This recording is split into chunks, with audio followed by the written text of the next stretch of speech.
Playlist में हम बच्चों दो चर वाले रैखिक समीकरण linear equation in two variable class 10th का चैप्टर नंबर 3 है, इसको डिस्कस करने वाले हैं। इसको स्टार्ट करने से पहले मैं कुछ बेसिक बातों का नॉलेज होना चाहिए, तभी हमको ये चैप्टर अच्छे से समझ में आएगा। तो सबसे पहले हमको समझना पड़ेगा चर क्या होता है। चर को हम लोग बेटा वेरिएबल बोलते हैं। तो सबसे पहले हम समझेंगे चर क्या होता है, वेरिएबल क्या होता है। ठीक है, तो चेंजेबल क्वांटिटी क्या कहलाती है? Changeable quantity is called variable. ठीक है, परिवर्तनशील राशियों को क्या बोला जाता है बच्चों? चर राशियाँ बोला जाता है। परिवर्तनशील राशियों को चर राशियाँ बोला जाता है, वेरिएबल बोला जाता है। ठीक है, जैसे आप देखें समय क्या है? परिवर्तनशील राशि है। और या समय हो गया, या आपकी एज हो गई, आपकी उम्र हो गई, ये भी क्या है? परिवर्तनशील राशियाँ हैं ना। तो परिवर्तनशील राशियों को क्या बोला जाता है? चर राशियाँ बोला जाता है ना। और unchangeable quantity is called constant. अपरिवर्तनशील राशियों को क्या बोला जाता है? अचर राशि। तो राशियाँ कितने प्रकार की होती हैं? दो प्रकार की होती हैं, चर और अचर। क्वांटिटी कितने टाइप की होती हैं? दो टाइप की, एक वेरिएबल और दूसरा क्या होता है? कांस्टेंट। तो चर का क्या मतलब है, क्लियर हो गया है। जो चेंजेबल क्वांटिटी है वो वेरिएबल कहलाएगी, और जो अनचेंजेबल क्वांटिटी है वो क्या कहलाएगी? कांस्टेंट कहलाएगी, अचर कहलाएगी। ठीक है, वेरिएबल को हम जनरली XYZ द्वारा क्या करते हैं? डिनोट करते हैं, से प्रदर्शित करते हैं। ठीक है, जो XYZ हैं ये हमारी क्या कहलाते हैं? वेरिएबल्स कहलाते हैं। आपने XY पे रिलेटेड हज़ारों क्वेश्चन किए होंगे, और आपने देखा होगा एक क्वेश्चन में x की वैल्यू कुछ है तो अगले वाले में x की वैल्यू कुछ आ रही है, अगले वाले में x की वैल्यू कुछ आ रही है। ऐसा नहीं था कि x की वैल्यू कोई फिक्स वैल्यू होती है जो आप बता लेंगे। जैसे पाई का मान क्या होता है? फिक्स होता है ना, 22/7 या 3.14। हर क्वेश्चन में आप 3.14 या 22/7 ही तो रखोगे। तो अब यहाँ पर क्या है? फिक्स क्वांटिटी है ना, अनचेंजेबल क्वांटिटी है। तो ये जो पाई है क्या हुआ? अचर राशि कहलाएगा, कांस्टेंट कहलाएगा। लेकिन XYZ की वैल्यू आपने क्वेश्चन टू क्वेश्चन क्या होती हुई देखी है? बदलती हुई देखी है। तो XYZ आपकी कैसी राशि हुई बताइए? वेरिएबल क्वांटिटी आई कि नहीं? तो वो क्वांटिटी जो क्वेश्चन टू क्वेश्चन क्या होती रहती है? चेंज होती रहती है। उस क्वांटिटी को क्या बोला जाता है? चर राशि बोला जाता है, वेरिएबल्स बोला जाता है। क्लियर है बात? और वेरिएबल्स को किससे डिनोट करा जाता है? जनरली XYZ द्वारा रिप्रेजेंट किया जाता है। और चर का भाई कौन है? अचर। अचर को क्या बोला जाता है? कांस्टेंट बोला जाता है। क्या बोला जाता है बेटा? कांस्टेंट। तो अनचेंजेबल क्वांटिटी क्या कहलाती है? कांस्टेंट। तो कांस्टेंट का मतलब आप समझिए नंबर। जो नंबर होता है, जो संख्या होती है, वही को क्या बोलते हैं बच्चों? कांस्टेंट बोलते हैं, अचर बोलते हैं। ठीक है, अब नंबर में भी आपने देखा है, जो आपके दादा परदादा पढ़े होंगे ना, 0 से 9 तक के अंक आपके दादा परदादा ऐसे ही तो लिखे होंगे, 0 1 2 3 4 5 6 ना। परदादा भी लिखे, दादा भी यही लिखे, पिताजी भी लिखे, भैया जी भी लिखे, और हम लोग भी यही लिख रहे हैं, और हमारी आने वाली जनरेशन भी यही लिखने वाली है। तो ये नंबर आप देख रहे हैं, सदियों से क्या है? स्थिर है कि नहीं? अनचेंजेबल है कि नहीं? तो ये नंबर हमारे क्या कहलाएंगे बेटा? अचर कहलाएंगे, कांस्टेंट कहलाएंगे। क्लियर है बात? तो अचर कांस्टेंट का मतलब क्या होता है? नंबर होता है। संख्या को क्या बोला जाता है? यहाँ पर अचर बोला जाता है, कांस्टेंट बोला जाता है। क्लियर है ना बात? अब जितने नंबर्स होते हैं ना, जितने भी नंबर्स होते हैं वो तो कांस्टेंट है ही, अचर है ही। लेकिन जो आपका ABCD होता है, ABCD EFGH, ये जो आपने पढ़ा है ABCD EFGH, ये सब भी ये सब भी आपके किस कैटेगरी में आते हैं? अचर वाली कैटेगरी में आते हैं, कांस्टेंट वाली कैटेगरी में आते हैं। इस चीज़ को भी ध्यान में रखना है। अगर हमको क्वेश्चन में कहीं भी ABCD लिखा हुआ मिला, KLM मिला, तो हम उसको यहाँ पर क्या बोलने वाले हैं? अचर बोलने वाले हैं, कांस्टेंट बोलने वाले हैं। इस चीज़ को भी आपको ध्यान में रखना है। तो बताइए, ध्यान में रख लेंगे? तो यहाँ पर हमें इस चैप्टर में हमें जो ABCD EF GF IJ K L M N O तक अगर कोई भी लेटर मिल रहा है तो एज आ हम क्या कंसीडर करेंगे? एज आ कांस्टेंट का कंसीडर करेंगे, एज आ अचर हम यूज करेंगे। इस बात को ध्यान में रखिएगा, ठीक है? PT UV W X Y Z, क्या PT UV W X Y Z, ये जो है लेटर आपके वेरिएबल्स में आते हैं। PT UV W X Y Z किस में आते हैं? वेरिएबल्स में आते हैं, चर में आते हैं। और उनको छोड़ने के बाद जितने लेटर 26 में बच जाते हैं, ABCD EF GF IJ K L M N O P, इनको हम किस में यूज करते हैं बेटा? कांस्टेंट में यूज करते हैं, अचर में यूज करते हैं। इस बात को आपको ध्यान रखने की आवश्यकता है। तो ध्यान में रहेगा। तो अचर में हमें दो बातें याद रखनी है ना। अचर में हमें दो बातें याद रखनी है। पहली बात, जितने नंबर्स हैं सारे के सारे क्या कहलाएंगे? अचर कहलाएंगे, कांस्टेंट कहलाएंगे। और दूसरी बात, जो हमारा ABCD EF GF IJ K L M N O है, वो भी क्या कहलाएगा बेटा? कांस्टेंट कहलाएगा, अचर कहलाएगा। तो बताइए, यहाँ तक याद रहेगा? तो अगर मैं कहीं XYZ यूज कर रहा हूँ, दैट मीन्स मैंने क्या यूज किया है? वेरिएबल्स यूज किया है, चर यूज किया है। आप समझ लेंगे। अगर क्वेश्चन में X और Y यूज हो रहा है, Z यूज हो रहा है, तो एज आ वेरिएबल ट्रीट करेंगे। लेकिन अगर ABCD EF GF IJ K L M N O P ये दिख रहा है, O तक दिख रहा है, तो हम एज आ कांस्टेंट, एज आ अचर जो है ट्रीट करेंगे। समझ गए बात? अगर क्वेश्चन में हमको XYZ मिलेगा तो उसको हम वेरिएबल बोला करेंगे। ABCD मिला करेगा तो क्या बोला करेंगे? कांस्टेंट बोला करेंगे, अचर बोला करेंगे। Is it clear? सभी को क्लियर हो गया? चर क्या होता है बता लोगे किसी को? परिवर्तनशील राशियों को, चेंजेबल क्वांटिटी को क्या बोलते हैं? चर राशियां बोलते हैं। और चर को PT UV W X Y Z, इनमें से कोई एक लेटर, दो लेटर, तीन लेटर से हम रिप्रेजेंट करते हैं ज़रूरत के अनुसार। जैसे हमें आवश्यकता पड़ेगी, अगर हमें दो वेरिएबल लेना पड़ेगा तो दो वेरिएबल लेंगे, तीन लेना रहेगा तीन लेंगे, चार की आवश्यकता पड़ेगी चार मानेंगे, चाहे जितने की आवश्यकता पड़ेगी उतना मानेंगे, कोई दिक्कत नहीं है, ठीक है ना। और जो अनचेंजेबल क्वांटिटी है तो वो क्या है? कांस्टेंट है। जैसे हमने 0 से 9 तक के नंबर को देखा, 0 से 9 तक के ही डिजिट से सारे नंबर्स बने हैं। तो 0 से 9 तक के जो डिजिट हैं, हमारे परदादा भी यही लिखे थे, दादा भी लिखे थे ना, बाबा भी लिखे थे, भैया भी लिखे थे, माता जी भी लिखी थी, और हम भी यही लिख रहे हैं, हमारे आने वाले बच्चे भी यही चीज़ को लिखने वाले हैं। तो ये सदियों से आप देख रहे हैं चेंज नहीं हो रहा है। तो ये नंबर आपके कांस्टेंट में आ जाएगा, अचर में आ जाएगा। इसके बाद लेटर में कौन से लेटर कांस्टेंट में यूज होते हैं मैंने बताया, ABCD EF GF IJ K L M N O तक, यहाँ तक के जो लेटर्स ABCD में होते हैं एज आ कांस्टेंट कंसीडर करे जाते हैं। क्लियर है बात यहाँ तक? अब मैं आप आगे बढ़ सकता हूँ, अपनी गड्डी को लेकर मैं आगे बढ़ सकता हूँ? चलिएगा, इजाज़त है? ओके। तो हम लोग ने क्या समझ लिया भाई? चर क्या होता है, अचर क्या होता है, ये बात हमने समझ लिया। अब हम दूसरी बात समझेंगे।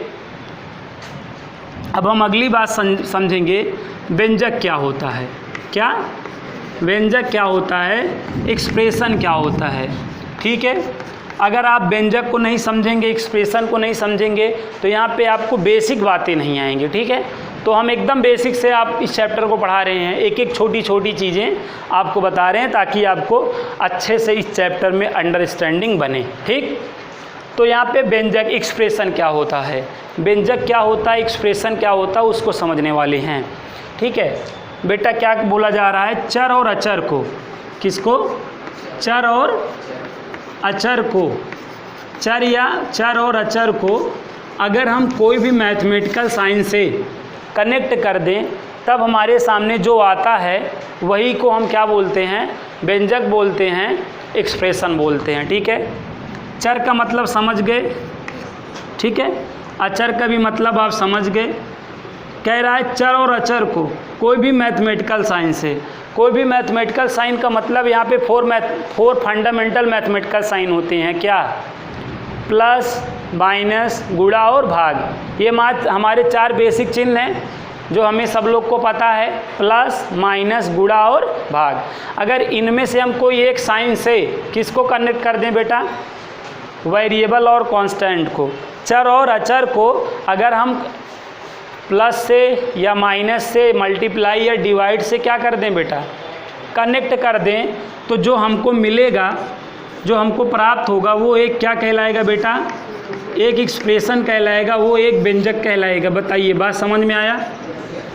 देखिए बेटा, ये क्या है? चर है, और ये क्या है? अचर है। और चर अचर का हमने क्या कर दिया? देखिए, मल्टीप्लाई।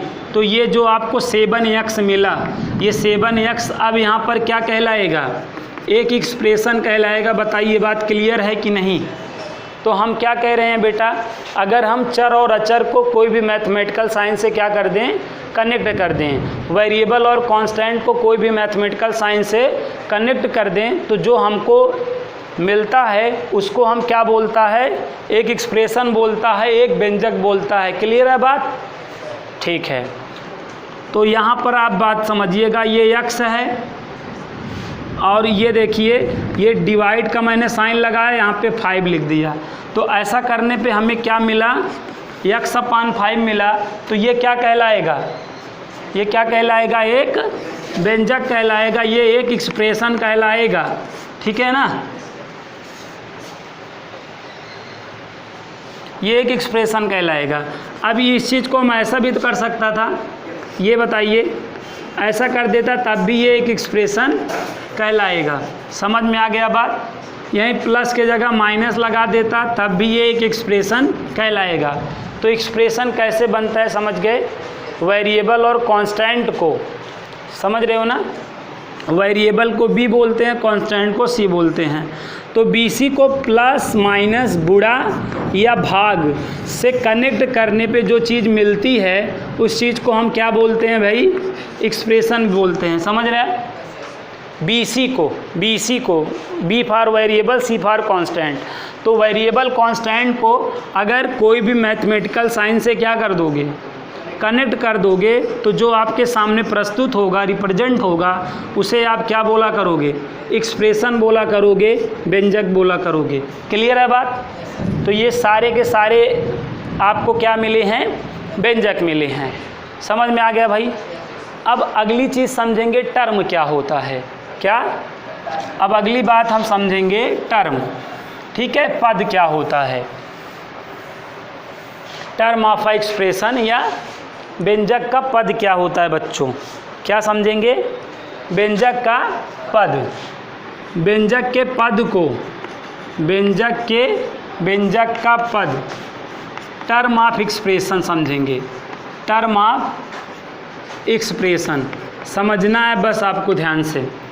टर्म ऑफ एक्सप्रेशन, व्यंजक का पद।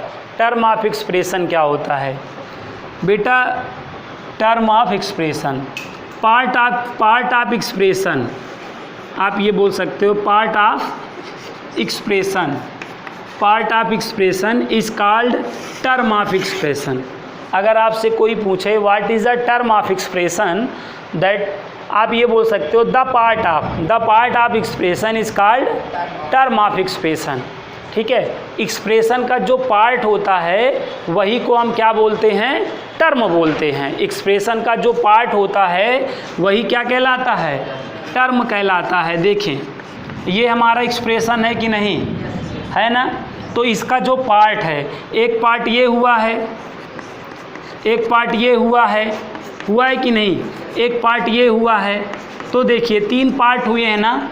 तो ये जो पार्ट है, ये पार्ट हुए हैं, यही क्या कहलाएंगे? टर्म कहलाएंगे। ये एक टर्म हुआ, दूसरा ये टर्म हुआ, तीसरा ये टर्म हुआ। ठीक है ना? तो part of expression is called term of expression ना। व्यंजक का पद क्या होता है समझ गए? व्यंजक में जितने भाग हुए रहते हैं, व्यंजक में जितने भाग हुए रहते हैं, प्रत्येक क्या कहलाते हैं? प्रत्येक एक टर्म कहलाते हैं, पद कहलाते हैं। समझ में आ गया बात? तो यहाँ पर टर्म कितने हैं समझ गए। अगर अब मैं पूछूं how many term in expression, इस व्यंजक में कितने पद हैं, तो आप क्या बताएंगे? कितने पद है? जितने भाग उतने पद। तो कितने भाग हैं देख लेना, काउंट कर लें, 3 भाग है ना। तो इस व्यंजक में कितने पद हैं? इस एक्सप्रेशन में कितने टर्म हैं भाई? 3 टर्म हैं। ठीक है, ये जो प्रत्येक भाग है, ये जो प्रत्येक भाग है, यही क्या कहलाएगा? टर्म कहलाएगा। क्लियर है बात ना? तो जो एक्सप्रेशन में पार्ट होता है वो क्या कहलाता है? टर्म कहलाता है। क्लियर है ये बात भी? चलिए आगे और हम लोग समझ लेते हैं। टर्म आपको क्लियर हो गया। व्यंजक का पद क्या होता है, टर्म ऑफ एक्सप्रेशन क्या होता है, क्लियर हो गया है। The part of expression is called term of expression. ठीक है, तो व्यंजक में जो भाग हुए होते हैं, प्रत्येक भाग क्या कहलाता है? एक पद कहलाता है। क्लियर है बात? अब अगली बात समझेंगे हम, व्यंजक का गुणांक। क्या समझेंगे? व्यंजक का गुणांक। तो व्यंजक का गुणांक हम एग्जाम्पल से समझेंगे। ठीक है, व्यंजक का गुणांक ये बोला जाता है कोफिशिएंट, कोफिशिएंट ऑफ एक्सप्रेशन ना। कोफिशिएंट ऑफ एक्सप्रेशन क्या होता है अब समझेंगे। जैसे बेटा हम इसको एग्जाम्पल से समझेंगे। कोई एक एक्सप्रेशन है, ध्यान से समझ लीजिएगा। कोई ये एक्सप्रेशन है, तो इसमें ऐसे बोलेगा, ठीक है, एक्स क्यूब का गुणांक। क्या बोलेगा? एक्स क्यूब का गुणांक बोलेगा कोफिशिएंट। क्या बोलेगा? Coefficient of x cube. तो गुणांक का मतलब गुणा से निकल रहा है कि नहीं बताओ? गुणांक का मतलब गुणा से हुआ ना। तो कहने का मतलब ये वेरिएबल है। ये क्या है बेटा? वेरिएबल है। तो वेरिएबल में जो नंबर मल्टीप्लाई किया रहेगा वही वेरिएबल का क्या कहलाता है? कोफिशिएंट कहलाता है, गुणांक कहलाता है। ठीक है, तो कोई भी जैसे एक्स क्यूब का आपको कोफिशिएंट बताना है ना, तो एक्स क्यूब जिस नंबर से मल्टीप्लाई करा होगा वही नंबर उसका क्या कहलाएगा? कोफिशिएंट कहलाएगा। लेकिन वो नंबर आपको विथ साइन लिखना है। ठीक है, जैसे एक्स क्यूब का आपको कोफिशिएंट टेल करना है, बताना है ना, तो एक्स क्यूब जिस नंबर से मल्टीप्लाई करा रहेगा विथ साइन ना, चिन्ह सहित, वो नंबर क्या कहलाएगा? उसका गुणांक कहलाएगा, कोफिशिएंट कहलाएगा। क्लियर है बात? अब एक दो बातें हैं जो आपको पता होनी चाहिए। जैसे यक्स है, क्या है? यक्स। तो यहाँ पर अगर आप देखिए पावर रिटेन है नहीं ना, तो इसका मतलब पावर 1 है। साइन रिटेन है नहीं ना, तो मतलब प्लस साइन है। और अगर यहाँ पे देखें एक्स का कोफिशिएंट रिटेन है नहीं है, तो 1 होगा। ये आपको 3 बातें हमेशा ध्यान में रखने की है। तो यहाँ पे अगर कोफिशिएंट ऑफ एक्स क्यूब की मैं बात करूँ, एक्स क्यूब के गुणांक की बात करूँ, तो एक्स क्यूब किस नंबर से मल्टीप्लाई करा है? 1 से मल्टीप्लाई करा है भाई। नहीं लिखा है तो 1 समझा जाएगा ना। तो यहाँ पर एक्स क्यूब का कोफिशिएंट गुणांक क्या आएगा? अर्थात 1 आएगा ना।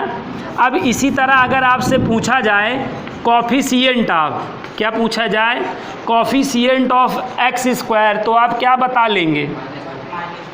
-2 बता लेंगे। विथ साइन बोलना है, विथ साइन, तो यहाँ पे -2 मल्टीप्लाई करा है। इसी तरह अगर x का कोफिशिएंट बताना हुआ तो आप 3 बता लेंगे ना। और अगर कांस्टेंट का कोफिशिएंट आप कांस्टेंट बताना हुआ, कोफिशिएंट ऑफ कांस्टेंट, ये 7 क्या है भाई? कांस्टेंट है ना। कांस्टेंट तो क्या हो जाएगा? -7 ही तो हो जाएगा। बताइए। तो इस तरह हम कोई भी एक्सप्रेशन का कोफिशिएंट बता सकते हैं कि नहीं? तो जिसका कोफिशिएंट पूछ रहा है वो जिस नंबर से मल्टीप्लाई करा रहेगा वही नंबर उसका क्या कहलाएगा? कोफिशिएंट कहलाएगा।